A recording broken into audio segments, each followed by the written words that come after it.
Oke, baik. Bismillahirrahmanirrahim. Assalamualaikum warahmatullahi wabarakatuh. Selamat sore, sahabat Familia. Alhamdulillah pada kesempatan sore hari ini kita bersama-sama dengan rekan yang sahabat filah yang luar biasa, insya Allah akan mencoba untuk bukan hanya informasi buku, bukan hanya resensi buku, tapi mudah-mudahan bisa sedikit membedah isi buku. Ya, karena yang akan kita info, yang akan kita resum, yang akan kita bedah buku pada kesempatan hari ini adalah beliau sendiri yang menjadi penulisnya. Ya. Buku apa yang akan kita coba info, resum, dan bedah? Yaitu buku Pendidikan Karakter Indigenous dalam Perspektif Al-Quran.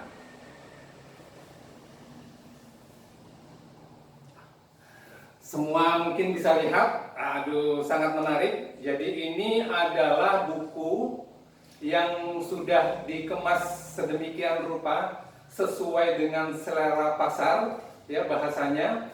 Karena buku ini adalah disertasi dari sahabat filah yang luar biasa yang mungkin saya akan perkenalkan, yakni Dr. Insinyur Haji Yudianto Ahmad MM. Assalamualaikum. Waalaikumsalam warahmatullahi wabarakatuh. Alhamdulillahirrahmanirrahim, kita bisa silaturahim, bisa menyapa rekan-rekan dari sahabat Familia. Ya, assalamualaikum warahmatullahi wabarakatuh. Ya, terima kasih Bang Yudi, panggilannya akrabnya Bang Yudi nih, Bang Haji Yudi. Ini adalah buku yang luar biasa tebalnya, ya kurang lebih sekitar 457 halaman, ya di luar dari yang yang pengantar penulis, ya. Jadi buku 457 halaman ini adalah hasil disertasi doktoral Bang Haji Yudi, gitu ya, yang mungkin nanti akan kita coba bedah, yang mudah-mudahan ini bisa memotivasi kita, bisa menginspirasi kita.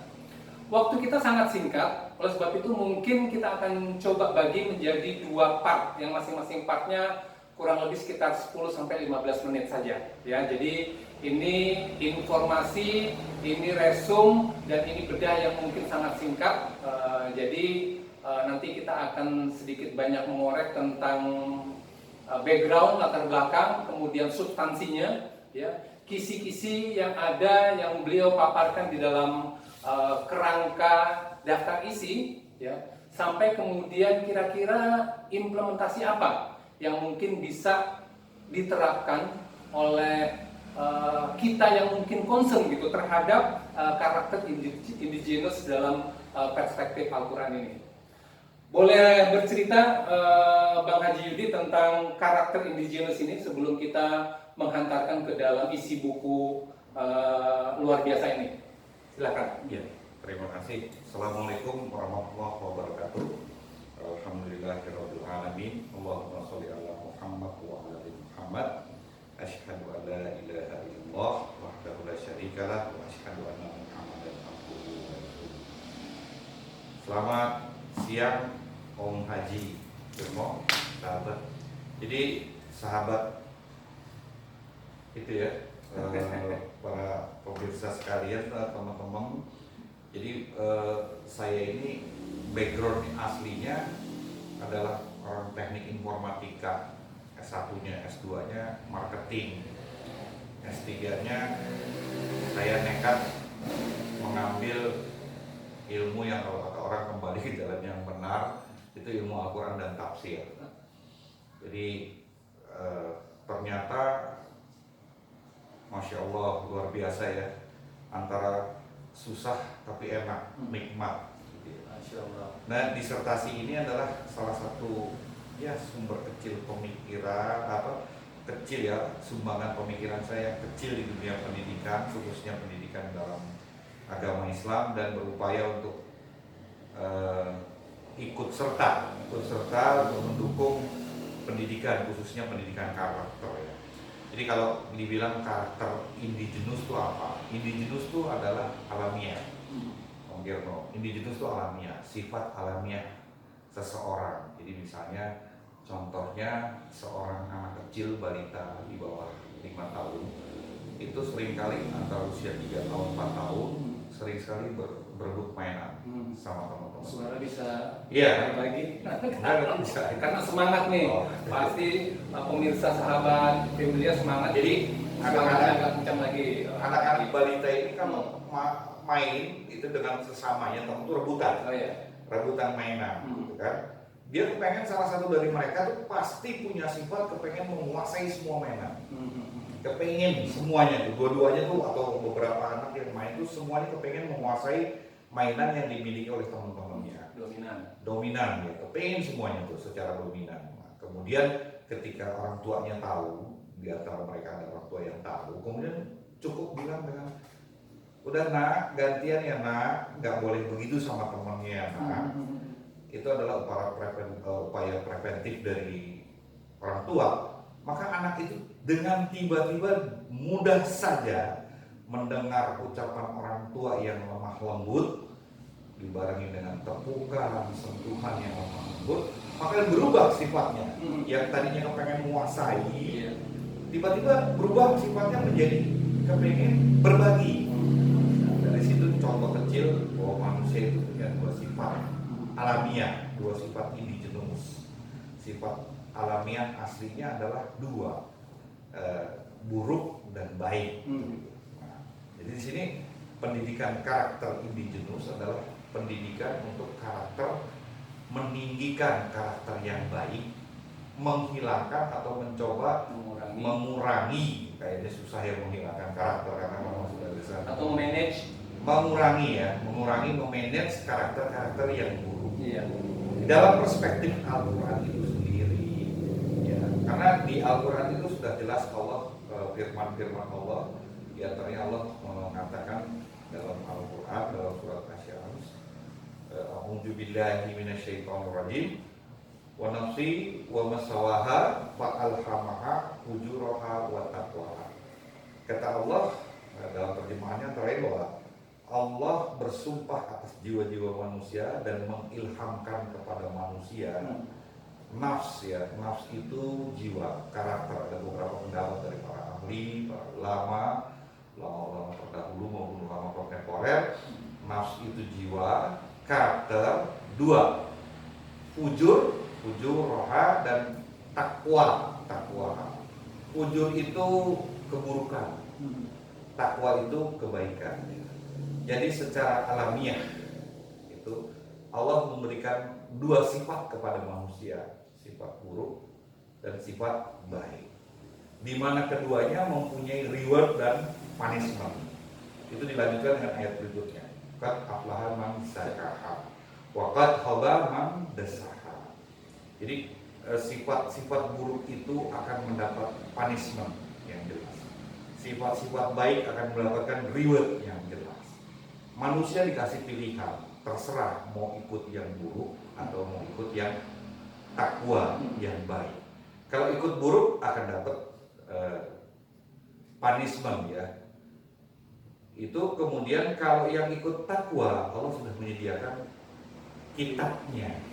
Yaitu dalam surat Ali Imran diantaranya salah satunya adalah Haza bayanul linnas wa hudaw wa mu'izatul lil muttaqin.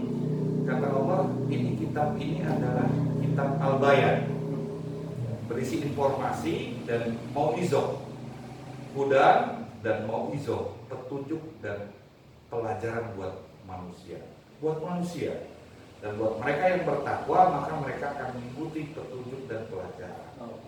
Jadi gitu mungkin mau dikasih buruk, dikasih baik, suruh pilih manusia.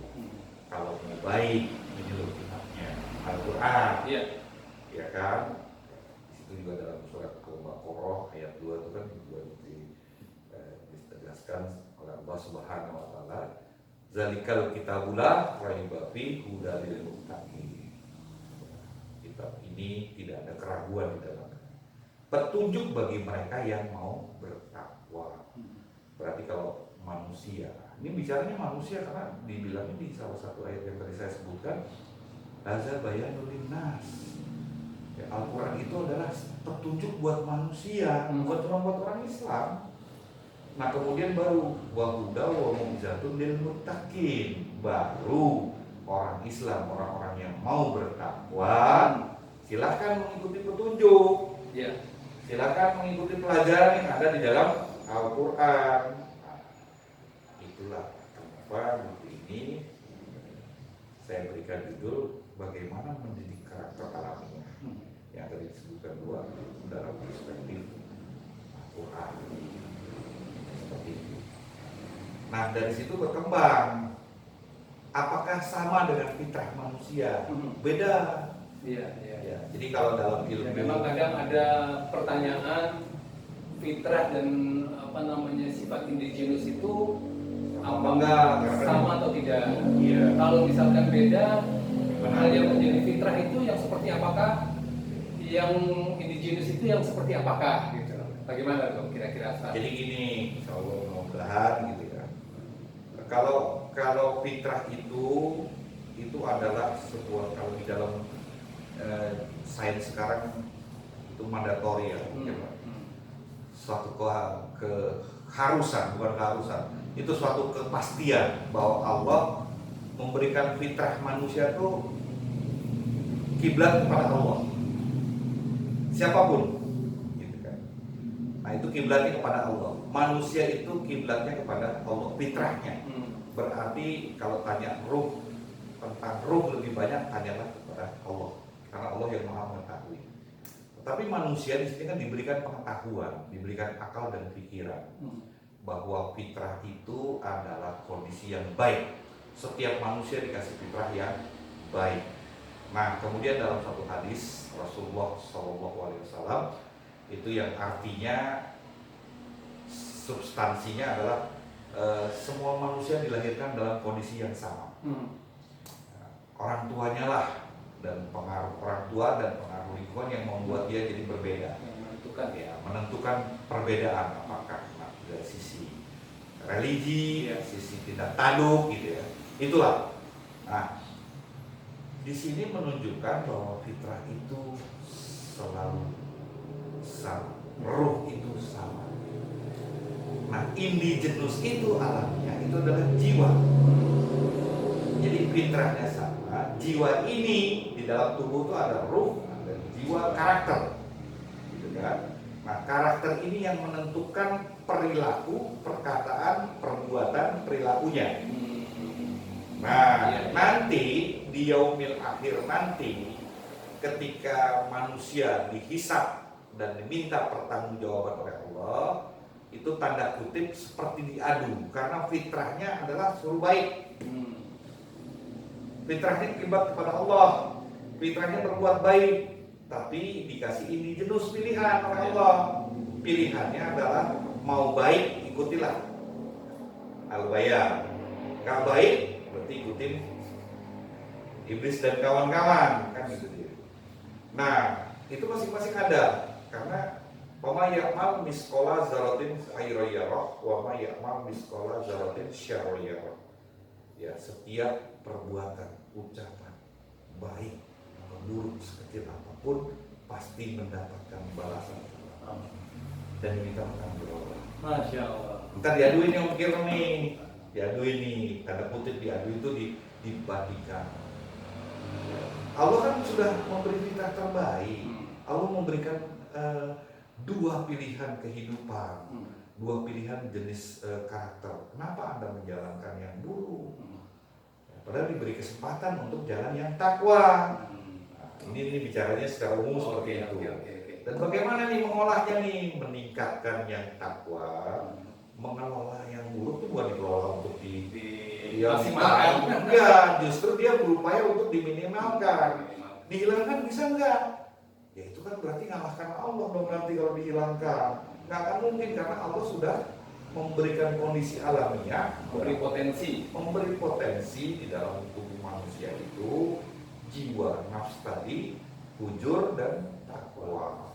tinggal manusia yang mengelolanya gitu loh. Siap. Jadi secara umum gitu. Masya Allah, tabarakallah, ya Allah. Terima kasih nih Pak Bang Ustadz Yudi. Ya, jadi di part 1 ini itulah yang melatar belakangi, yang menjadi background dari penulisan disertasi yang kemudian dirangkum menjadi buku luar biasa ini. Ya mudah-mudahan nanti di part 2 kita baru akan bercerita dan masuk kerangka isi substansi dari buku ini. Ya, kita ketemu lagi di part 2, sahabat Familia. Assalamualaikum warahmatullahi wabarakatuh. Assalamualaikum warahmatullahi wabarakatuh.